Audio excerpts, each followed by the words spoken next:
اور یہ ہے کہ کیا یہ دن جس کی یاد میں مناتے ہو، کیا اس کی زندگی میں بھی کبھی یہ دن آیا ہے کہ نہیں آیا ہے؟ صرف اتنے سے سوال کا جواب دے۔ کبھی اس کی زندگی میں بھی یہ دن آیا ہے کہ نہیں آیا؟ 40 سال پہلے کی بات چھوڑ دو اور 23 سال بعد کی بات کرو جو نبوت کا زمانہ ہے۔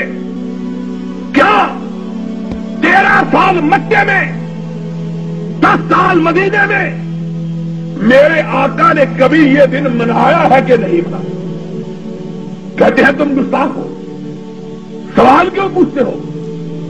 ہم نے کہا معافی مانگ لیتے ہیں، لیکن اتنی بات تو بتلا دو کہ نبی کے بعد اس کائنات کے اندر کوئی نبی کا دوست بھی حکمران رہا ہے کہ نہیں رہا ہے؟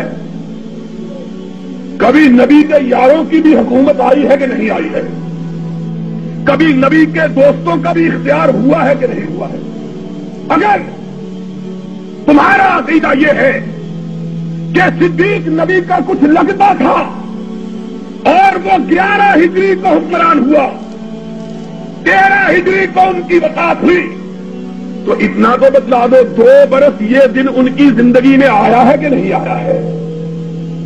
اور پھر بتلا دو کہ فاروق کے بارے میں تمہاری رائے کیا ہے؟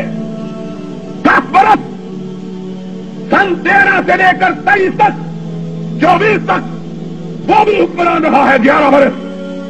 کیا اس کی زندگی میں بھی یہ دن کبھی آیا ہے کہ نہیں آیا ہے؟ پھر 12 برس، اس کے بعد نبی کا اپنا داماد 2 بیٹیوں کا شوہر عثمان حکمران رہا ہے۔ کیا اس کے دور اختیار میں بھی کبھی یہ دن آیا ہے کہ نہیں آیا ہے؟ پھر اس کے بعد ان کی چھوٹی بیٹی کا شوہر اور ان کے بیٹوں کا باپ، حسنین کا باپ علی مرتضی 35 ہجری سے لے کر 40 ہجری تک حکمران رہا ہے۔ 5 سال اس کے زمانے میں بھی یہ دن آیا ہے کہ نہیں آیا ہے؟ ان کے بعد خود ان کا اپنا لخت جگر، اپنا نواسا حسن 8 برس حکمران رہا، ان کے دور میں بھی ربیع الاول گزرا، کیا انہوں نے بھی یہ دن منایا ہے کہ نہیں منایا؟ یارو، ہم اپنے لیے تو نہیں لڑتے، ہم کو مجرم کہہ دو تو کوئی بات نہیں، لیکن دیکھو تو صحیح کہ تمہاری ستمگری کن کن لوگوں پہ اثر انداز ہو رہی ہے۔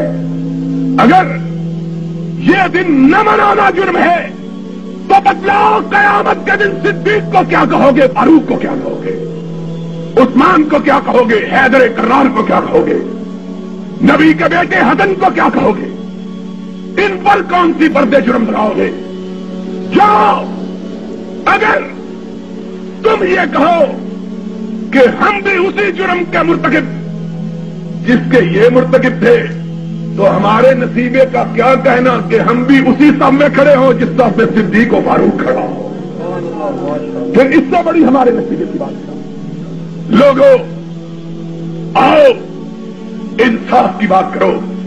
آج تمہارا ملک اس بات کا متحمل نہیں ہے کہ معمولی باتوں کو، ان باتوں کو جن کو تم نے خود تراشا ہے، نہ قرآن میں جن کا ذکر، نہ محمد کے فرمان میں جن کا تذکرہ، ان باتوں پہ لڑ کے امت کو بانٹ رہے، امت میں تفرقہ پیدا کر رہے، امت میں خلفشار پیدا کر رہے، امت میں انتشار پیدا۔ آج امت کو اتحاد کی ضرورت ہے، آج امت کو اتفاق کی ضرورت ہے۔ اللهم إنك عفو تحب العفو فاعف عنا، اللهم إنك عفو تحب العفو فاعف عنا، إلهنا فاعف عنا، فاعف عنا يا كريم، فاعف